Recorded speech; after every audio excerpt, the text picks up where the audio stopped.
Ice cream খাপুরা মেয়ে দেখো, ice cream খাওয়ার জন্য কি করছে দেখো দেখো, আইসক্রিম খাওয়ার জন্য দেখো কি করছে। যা ঘরে যা, ঘরে যা।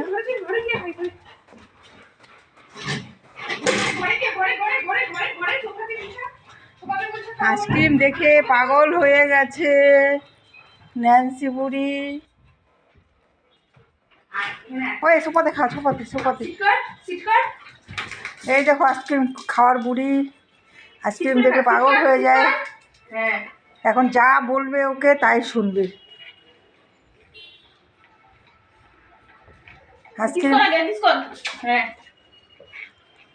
এই কিসের ভিডিওগুলো না, আরেকবার কিস করো তো, একবার এখন যা বলবে তাই শুনবে।